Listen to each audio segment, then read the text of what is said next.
Now let's look at the other war, the war in Ukraine. The latest headlines have been dominated by one thing: North Korean troops in Russia.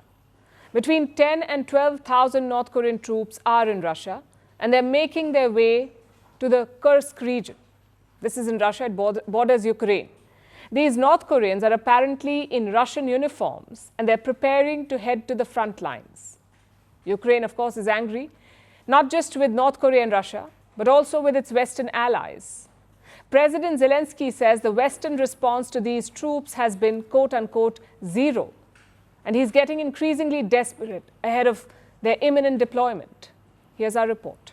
Putin is checking the reaction of the West. Putin is checking the reaction of NATO countries. Putin is also checking the reaction of South Korea. And then if nothing happens, and I believe that the reaction that is there today is nothing, it is zero, then the number of Korean soldiers will be increased on our soil.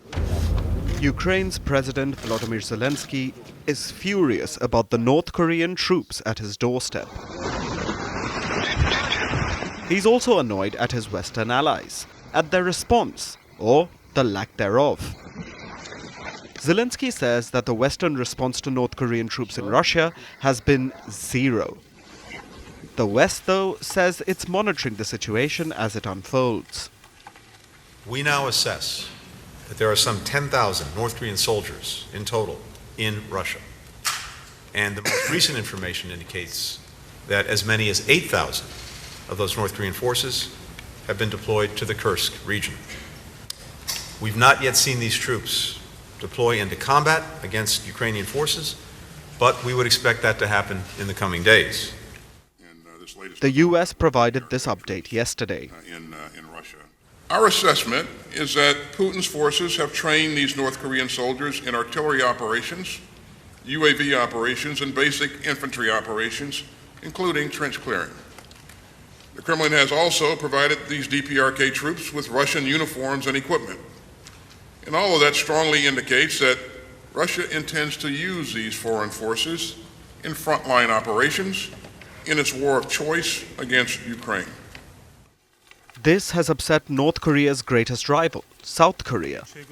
South Korean officials were in the US yesterday to work out a strategy to counter the North Koreans. But the US seems to be downplaying the situation.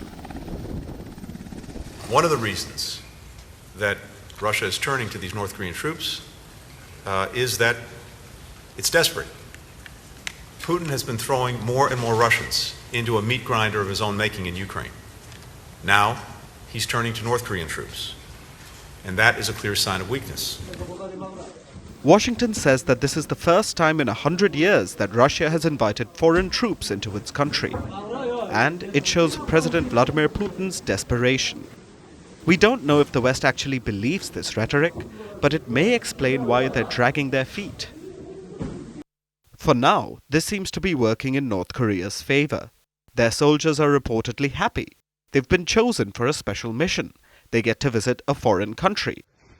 And reports say that they will be paid a fortune compared to their normal wages. The cost will be borne by Russia, and most of it will end up in Kim Jong Un's treasury. So it's a win as far as Kim is concerned. But is that all he's getting for this? Probably not. Yesterday, North Korea launched a new intercontinental ballistic missile, the Hwasong-19. They released videos of the launch earlier today. It was apparently a resounding success. The ICBM went as high as 7,000 kilometers. Pyongyang had never managed this before. The missile also flew for 86 minutes, another record. How did North Korea manage to develop this new record-breaking missile? Did it get help from Russia? There's been no confirmation about this, but it is likely, because Moscow and Pyongyang have been deepening their ties over the last 2 years. So North Korea's troops could be a form of payment for advanced Russian rocket technology. And ties between the two nations are not limited to just the military. Earlier today, North Korean state media released these visuals. Some Russians were in Pyongyang to attend a technology exhibition. North Korean state media said that there was progress on joint projects and some technological exchanges. So North Korea's civilian industries may be benefiting from the partnership with Russia as well. This could give a boost to Pyongyang's economy, which is also something Kim desperately needs. On the whole, North Korea has a lot to gain from Russia, and 10 to 12,000 soldiers may be a small price for Kim to pay.